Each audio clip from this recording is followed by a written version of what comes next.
అక్రమ మైనింగ్ కేసులో కాకాని గోవర్ధన్ రెడ్డిని రెండో రోజు పోలీస్ కస్టడీ కొనసాగుతోంది. 3 రోజుల కస్టడీలో భాగంగా రెండో రోజు విచారణ ప్రారంభమైంది. మొదటి రోజు మొత్తం 22 ప్రశ్నలు అడగగా కాకాని అన్నిటికీ సరైన సమాధానం ఇవ్వలేదని సమాచారం. పోలీసుల విచారణకు ఎందుకు హాజరు కాలేదనే ప్రశ్నకు శుభకార్యానికి హైదరాబాద్ వెళ్లానని చెప్పినట్టు తెలిసింది. తెల్లరాయిని అక్రమంగా తవ్వి తరలించేందుకు ఖర్చు చేసిన నగదు ఎక్కడదని, 63,000 టన్నుల క్వార్జ్ను కొలగొట్టడం ద్వారా వచ్చిన 138 కోట్లు ఏం చేశారని, అక్రమ రవాణాలో ఎవరెవరి పాత్ర ఎంతుంది, ఎవరెవరికి ఎంత ముట్టిందంటూ కాకాని ప్రశ్నించినట్లు సమాచారం.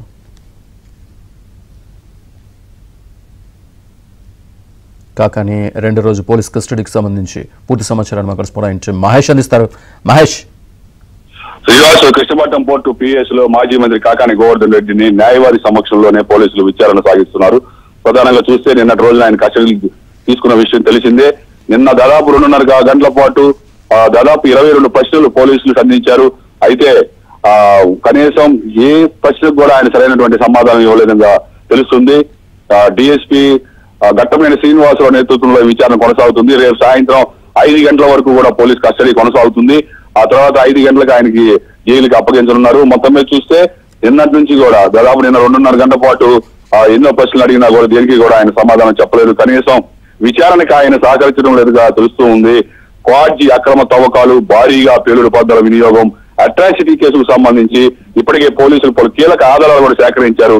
మీ దగ్గర ఉన్నటువంటి మీ దగ్గర పనిచేసిన వాళ్ళు ఈ విధంగా చెప్పారంటే వాళ్ళనే అడగండి అనడం, అలాగే ఏ ప్రశ్న అడిగినా కూడా నాకు సంబంధం లేదు, నాకు తెలియదు, మా న్యాయవాదిని అడగండి అని చెప్పి ఆయన చెబుతున్నట్లుగా తెలుస్తూ ఉంది.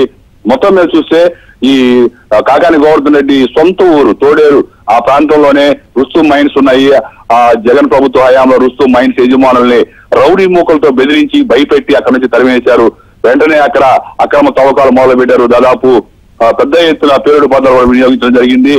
61,000 మెట్రిక్ టన్నుల క్వార్ట్జ్ తన్ని మొత్తం కూడా తవ్వి విదేశాలకు ఎగుమతి చేశారు. చైనా వంటి దేశాలకు ఎగుమతి చేయడం జరిగింది. దాదాపు 250 కోట్లకు పైగా లావాదేవీలు జరిగినట్లుగా తెలుస్తూ ఉంది. వీటికి సంబంధించి విదేశాల్లో అలాగే చైనా దేశానికి తరలించారు కాబట్టి ఆ చైనా దేశం నుంచి డబ్బు చెన్నై ఏజెన్సీలకు వచ్చాయి. అక్కడి నుంచి వీళ్ళ ఖాతాలో రావడం జరిగింది. ఈ ఆధారాల వివరాలన్నీ కూడా వాళ్ళు సేకరించారు పూర్తి స్థాయిలో. మొత్తం కూడా ఈ కేసు ఉచ్చు బిగుస్తున్నట్టుగా తెలుస్తుంది. మరొక కేసు కూడా సిట్ విచారణ కొనసాగుతూ ఉంది. సిట్ అధికారులు నిరంజన్ రెడ్డి అని ఇతని ముఖ్య అనుచరుని కూడా అదుపులో తీస్తున్నట్టుగా తెలుస్తుంది. మొన్నటి రోజున బెంగళూరులో నిరంజన్ రెడ్డిని అదుపులో తీసుకోవాలని చెప్పి సమాచారం ఉంది.